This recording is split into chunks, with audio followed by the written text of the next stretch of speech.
Welcome to the Etsy Entrepreneur Podcast, where sellers can get help starting, building, and growing their Etsy business so that they can make extra money pursuing their passion. Are you ready to get the tips and strategies you need to be successful? Then let's get started.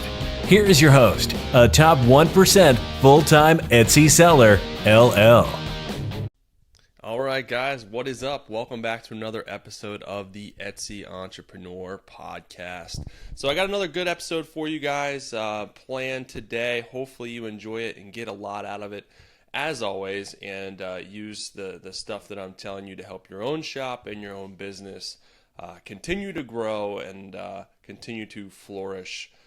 So that's what I'm here for, is really to help you guys out and give you little tidbits here and there to help you do things that I didn't really know about or get help with, especially early on in my journey. So today I thought would be a pretty good idea to go over some of the top mistakes or mistakes that I guess are more relevant to you guys in my journey, in my Etsy journey, in my e-commerce journey through Etsy, so that you guys realize that most people do make a lot of mistakes, and usually the more successful shops are or businesses are, the more mistakes they've made over time. What really matters is how you guys use the mistakes that you make to bounce back, correct your business, and really don't let them get you frustrated. Just continue to learn from the mistakes, continue to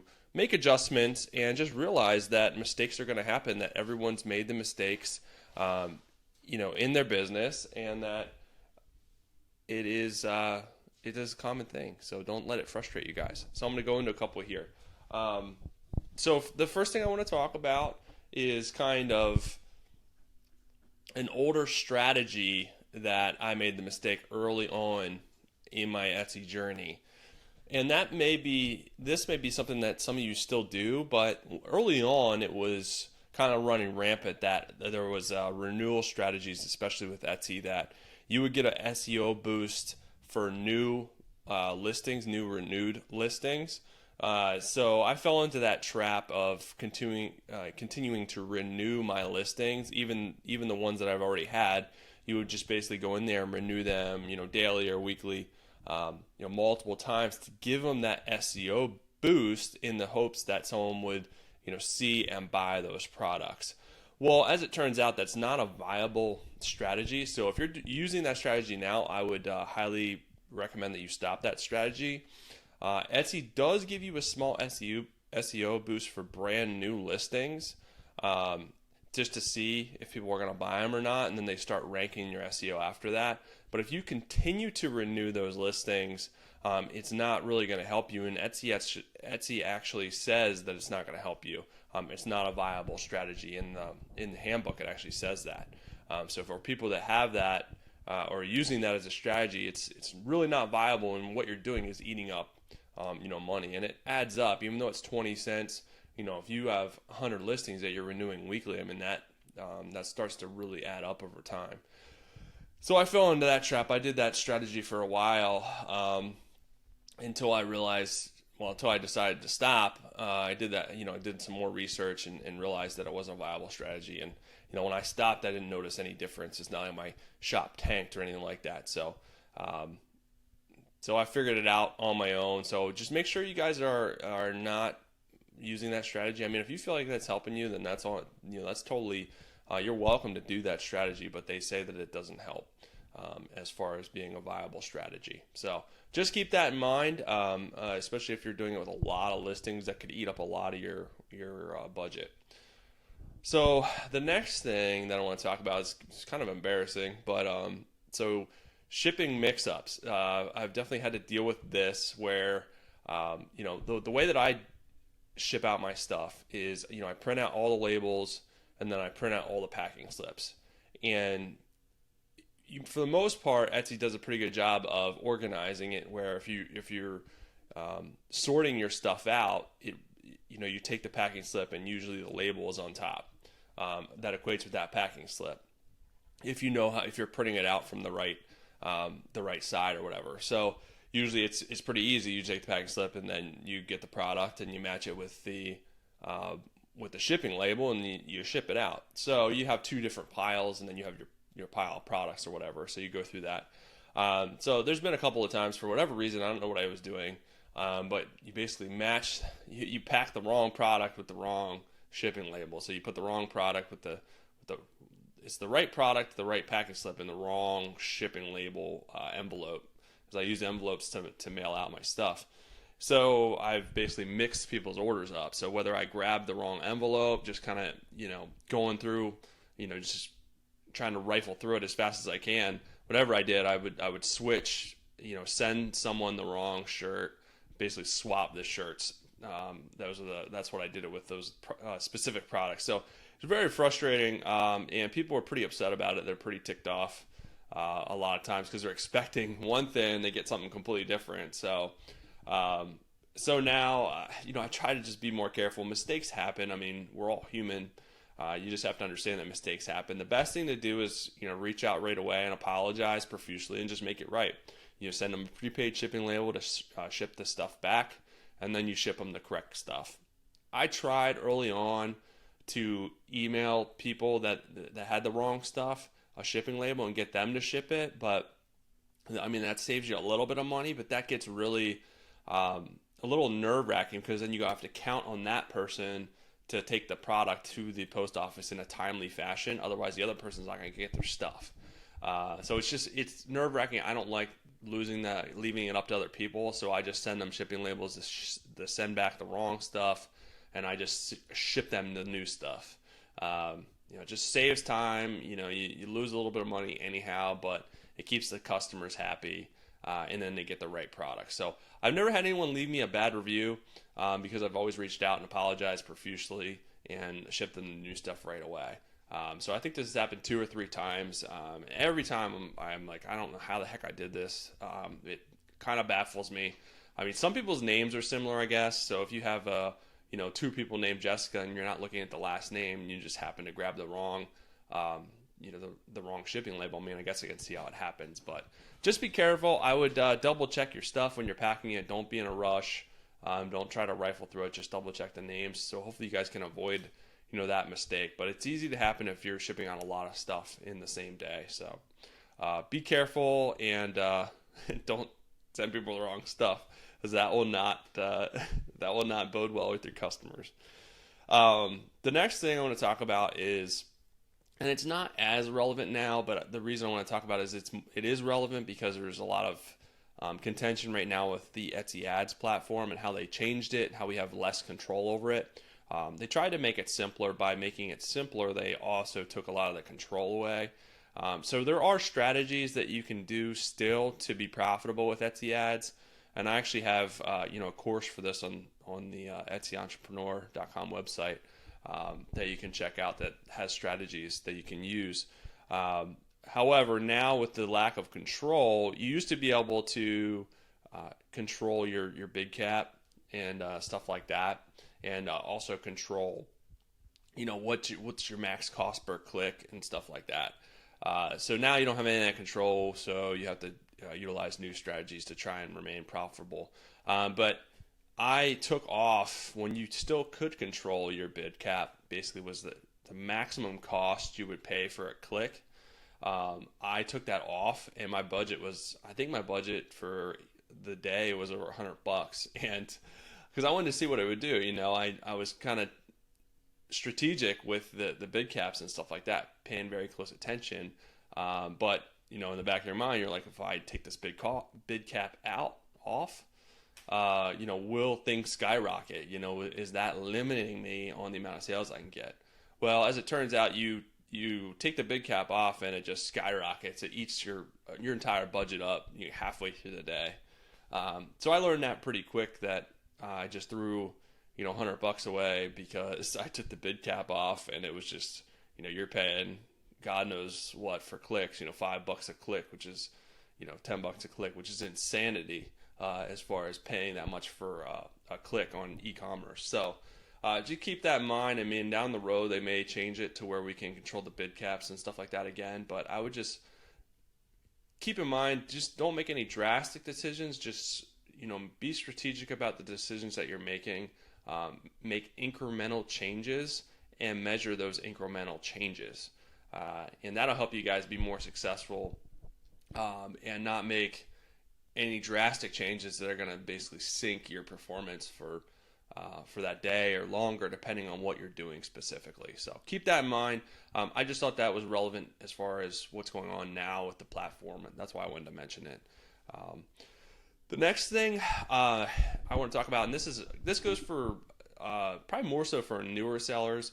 So the mistake I made early on is, as you continue to grow and learn, especially when you're a new seller, you start to hear about different things that people are doing, different strategies, and you just get better. You get better at listing your products, explaining your listings, your descriptions, your photos get better. You pay more attention to that stuff, and you continue to refine it.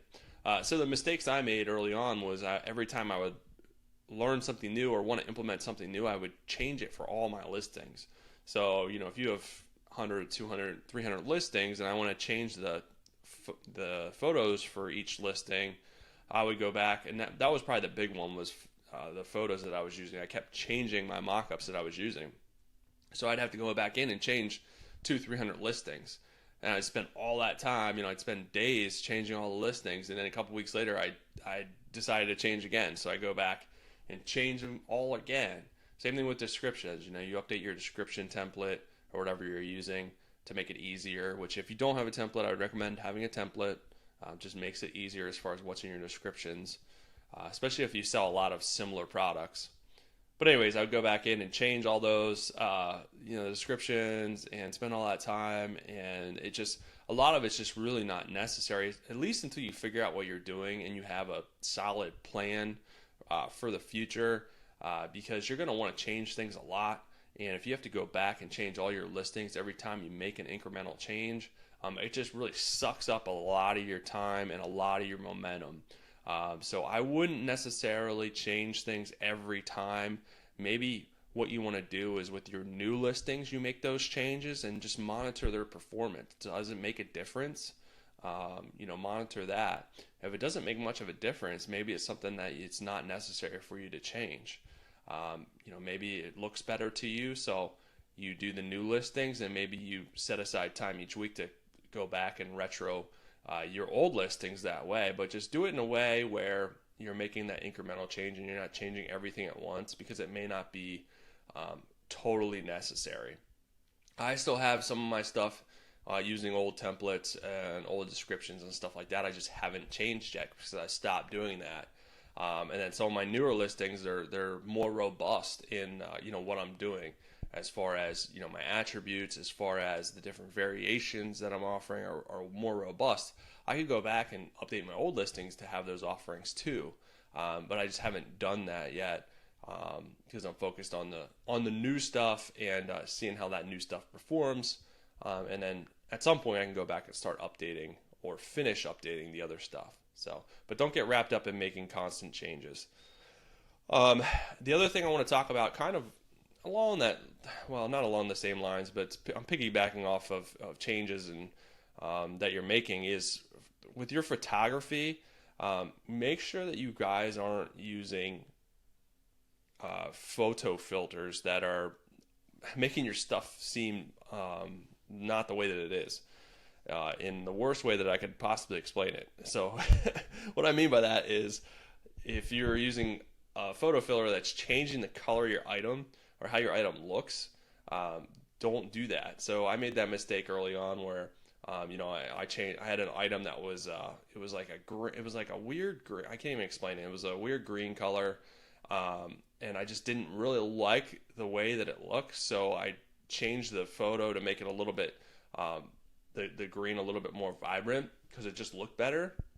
And then when I sold the items, people started complaining that it wasn't the right color green, even though it looked better in photo, which is probably why they were buying it. And then they got this dull green color item. So I would suggest not doing that. You can make changes. You can use filters to enhance your item, make it smoother looking, but just be very careful if it changes the color of the item that you're selling, because people see it, they buy it based on that color, and then they're getting something that's a different color. So they're going to freak out and not be happy. So don't do that. I made that mistake. I had to go back and change all my photos just to make sure that the future people that bought it weren't upset and freaking out because they're getting stuff that was the wrong color green. So don't do that.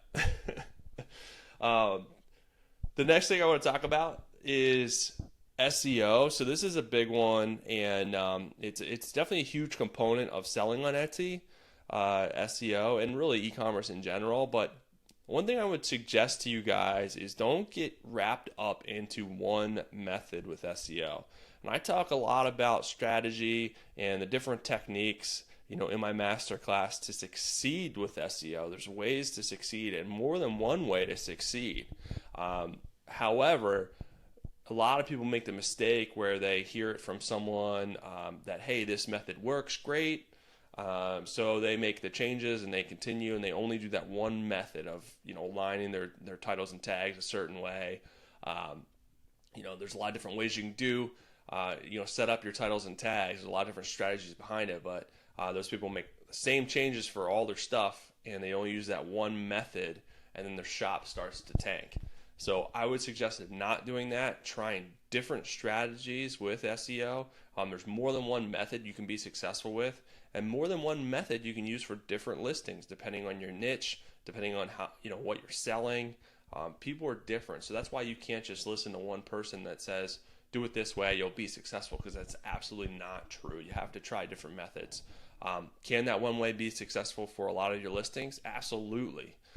Should you only do that one way? No, you got to try different stuff. So I would just recommend, and that's really with anything across the board, is just don't stick to one way to do it and pigeonhole yourself. A lot of people treat it as a one and done, where they put a listing up, it doesn't perform, and then it's a bad listing. People don't want to buy it, and they take it down. That's not really a good way to look at it. You may be using the wrong strategy to sell that product. So keep that in mind. It's not a one size fits all mentality with selling on Etsy or online in general. So don't sell yourself short. A lot of times there's bigger problems than what you're trying to sell. It's how you're trying to sell it.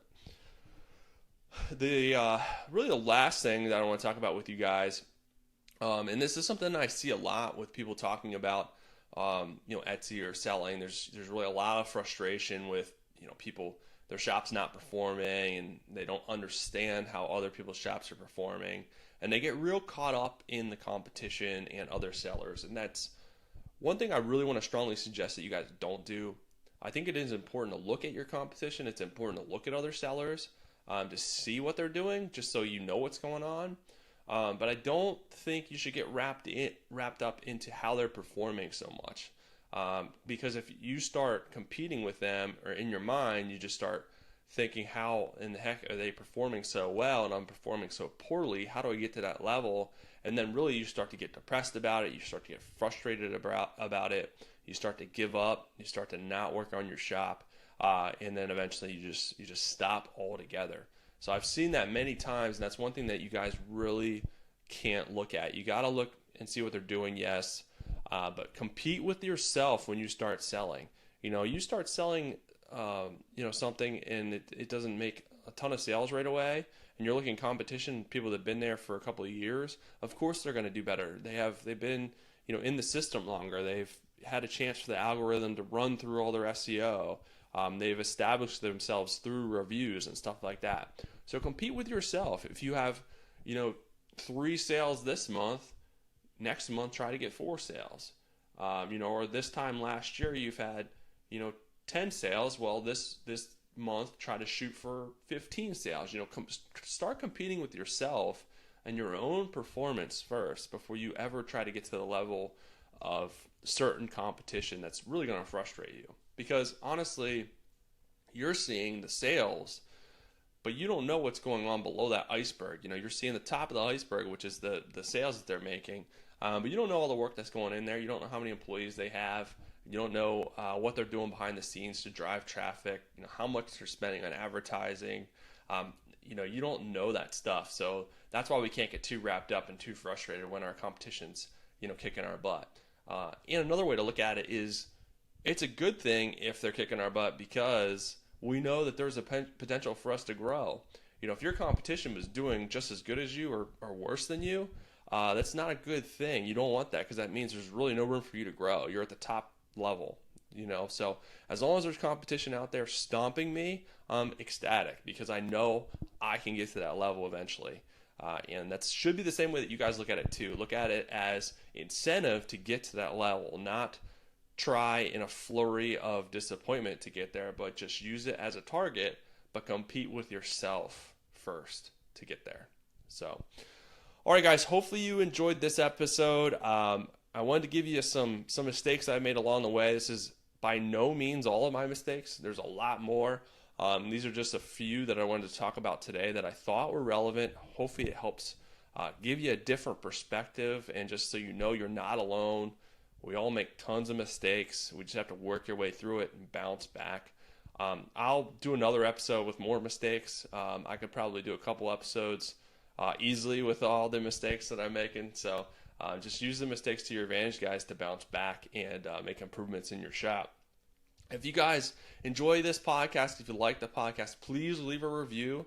It's super important that you guys leave reviews. It just really helps me reach and help more people.